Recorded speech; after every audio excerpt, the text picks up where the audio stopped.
السلام عليكم ورحمة الله وبركاته. اليوم راح نسوي لكم كيكة جابت عندي 8,700,000 مشاهدة. طبعا هذه الكيكة البيتية او الكيكة العادية اليومية حسب ما انتم تسمونها. طبعا هذه الكيكة مكوناتها متوفرة بكل بيت وبطريقة جدا سهلة ونتيجة ناجحة 100%. خليكم تابعيني انا شوف الطريقة. احبتي قبل ما نبلش بالكيكة ملاحظة جدا بسيطة وضرورية جدا. بهذه الطريقة وبعمل هذه الكيكة يجب استخدام الأكواب القياسية العالمية اللي متوفرة بجميع الأسواق، وهذه سعرها 1000 دينار مو غالية. هسه راح اني اخلي المكونات واذكر لكم الكوب او ربع كوب او 3/4 الكوب بهذه الطريقة. طبعا هنا عندي بداية هذا بيضتين خليها بالخلاط، شغلنا كله بالخلاط راح يصير. طبعا عندي هنا هذا كوب سكر قياسي، هذا كوب سكر قياسي خليته هنا. تمام احبتي. هنا هاي رشة ملح ونخليها على الخلاط.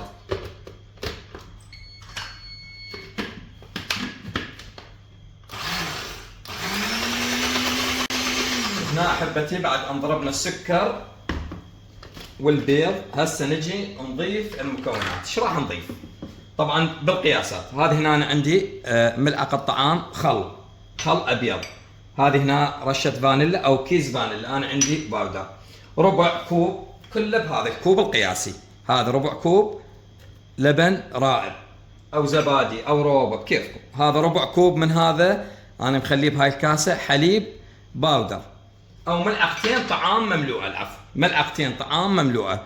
ربع كوب مبروش جوز الهند قايسه بهذا القياس. عندي هنا هذا كوب من الماء مخليه اني بهذا الكوب البلاستيك، بس قايسه بمن قايسه بهذا الكوب. تمام. عندي هنا هذا 3/4 الكوب زيت. تمام احبتي. هسه ضفنا كل المواد نخليها بالخلاط ونضربها ضرب جيد الى ان تصير عندي كريمية.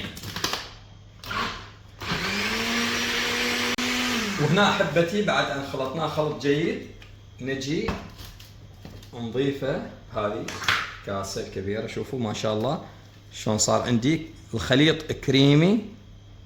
احبتي المتابعين راح نضيف هذا البيكنج باودر، هذا الطحين كوبين وربع، والبيكنج باودر كيسين، وكيس فانيلا او رشه هذا الشكل. احبة المتابعين طبعا ضروري الطحين نخلوه، نضيفه على شكل دفعتين ونحرك بهذا الشكل الى ان يختلط عندي خلط جيد. هنا احبة المتابعين شوفوا خلطناها خلط جيد، صارت عندي بهذا القوام.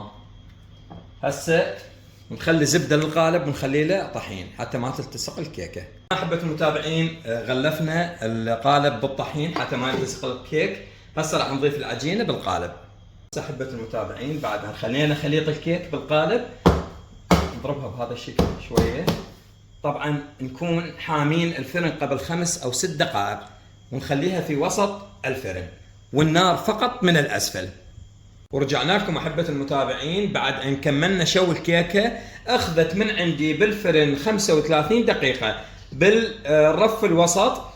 اول 30 دقيقة النار فقط من الاسفل، اخر 5 أو 4 دقائق شغل شوية من الاعلى حتى ياخذ عندي هذا اللون. وبسم الله ما شاء الله شلون نفحصها، اما بسكينة او عود خشب هذا الشكل تدخلونها تطلعونه نظيف ماكو عجين، يعني مستوية 100%. انا متأكد منها بس اريد انطيكم طريقة الفحص. طبعا انا من كملت شوي بالفرن يعني طفيت الفرن وفتحت باب الفرن وتركتها 7 أو 8 دقائق وهي داخل الفرن، ما طلعتها وهي حارة حتى ما تهبط عندي. هاي ملاحظة جدا لازم تراعون. هسه راح اتركها تبرد ان شاء الله ونراويكم قوامها. رجعنا لكم احبة المتابعين بعد ان بردت كيكتنا وبسم الله ما شاء الله. طبعا مو كلش باردة دافية. شوفوا شلون طلعت من القالب بكل سهولة وكل سلاسة.